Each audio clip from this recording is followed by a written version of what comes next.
जय श्री कृष्णा। मैं हूँ एडवोकेट मंजू मनारिया।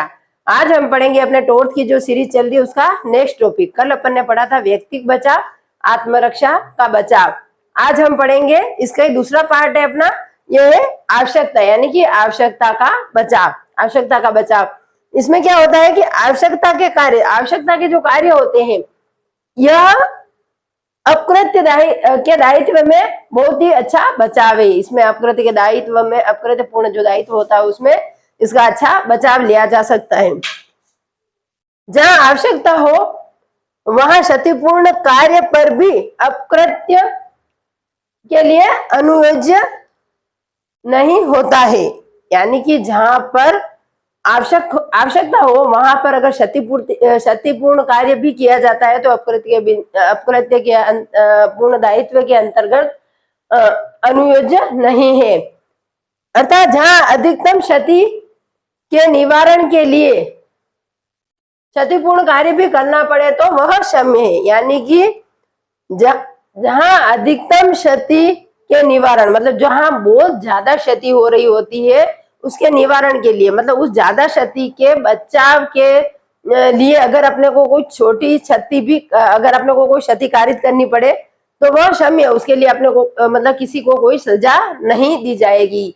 मतलब कि अगर कोई जैसे बड़ी क्षति हो रही है, बहुत बड़ा नुकसान होने वाला है और अगर पता चला कि यहाँ बहुत ज्यादा नुकसान होने वाला है और उसके लिए कोई क्षति कारित कर दी जाती है, छोटी क्षति कारित कर दी जाती है और उस बड़ी क्षति से बचा जाता है तो उसके लिए वो अपने अपकृत्य में क्षम्य है, उसके लिए उसको कोई सजा नहीं दी जाएगी। इसका एक उदाहरण है, इस उदाहरण के माध्यम से अपन समझने का प्रयास करेंगे। एक मकान होता है, उस मकान में आग लग जाती है और आग बहुत ही ज्यादा फैल जाती है। आग फैल जाती है तो उसका जो एक पड़ोसी होता है वो उस आग को लगते हुए देख लेता है और वह आनन फानन में दौड़ के उसमें पानी डालना स्टार्ट करता है।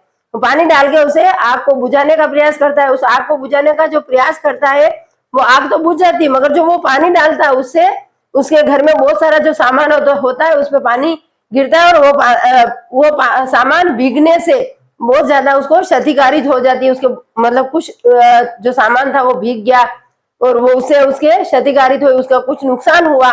मगर उसके लिए जो वो गृह स्वामी था, जो मतलब मकान मालिक था जिसके मकान में आग लगी, वह उसके लिए कोई वाद नहीं ला सकता। मतलब उसके लिए कोई उसके ऊपर कोई जैसे दावा नहीं कर सकता कि भाई इसने मेरे मकान में पानी डाला और मुझे ये नुकसान हो गया या मुझे ये क्षतिपूर्ति हुई है तो इसकी क्षतिपूर्ति दिलाई जाए या उसको मुझे इस क्षति के लिए इससे मुझे मुआवजा दिलाया जाए, ऐसा वो उसके ऊपर मुकदमा नहीं कर सकता है क्योंकि यह कार्य आवश्यकता, यानी कि इसमें आवश्यकता का बचाव लिया जा सकता है। मतलब आवश्यकता का बचाव लेकर वह व्यक्ति बच सकता है कि भाई ये बहुत जरूरी था, अगर मैं इस आग को नहीं बुझाता तो ये आग बहुत ज्यादा फैल जाती और ज्यादा फैल के अपने पूरे मोहल्ले में फैल जाती, बहुत सारे माल को नुकसान हो जाता, बहुत सारे मतलब हो सकता है आग बहुत ज्यादा फैल जाती पड़ोस में तो कई गाय भैंस भी बंधी होती है, कई छोटे बच्चे भी घर में सो रहे होंगे या कोई बड़े बुजुर्ग वृद्ध घर में हो उनको पता न चले और आग एकदम फैल जाए तो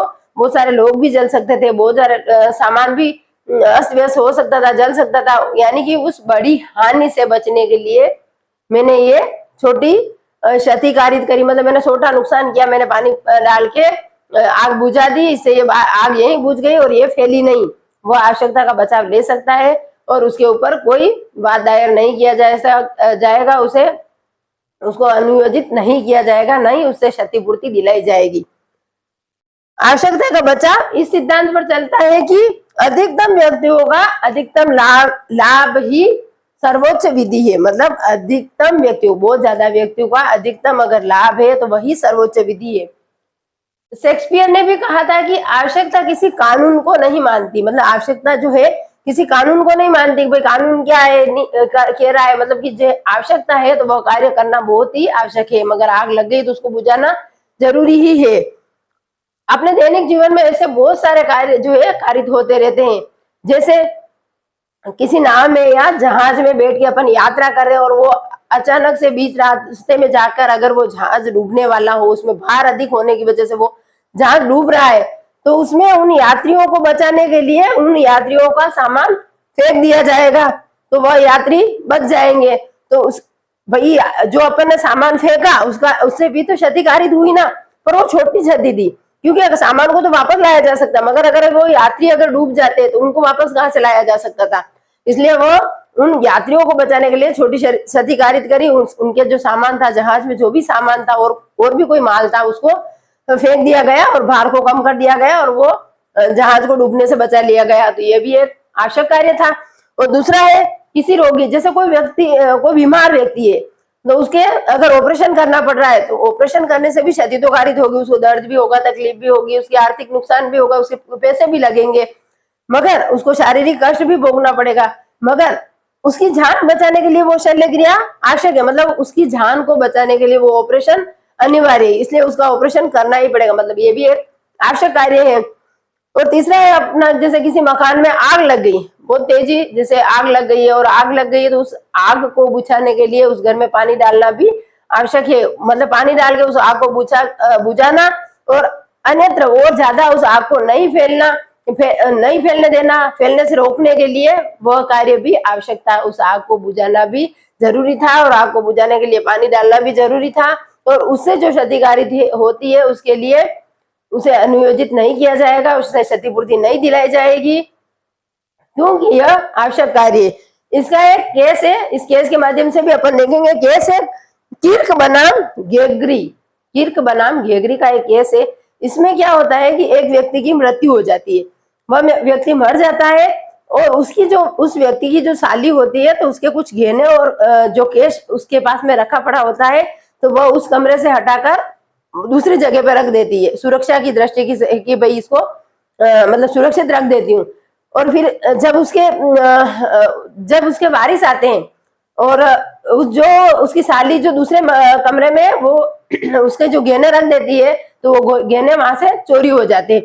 तो फिर जो उसके वारिस थे उन्होंने उस साली के ऊपर मुकदमा दर्ज कराया कि भाई इन्होंने हमारे गहने यहाँ से हटा दिए और हटाने की वजह से चोरी हो गए।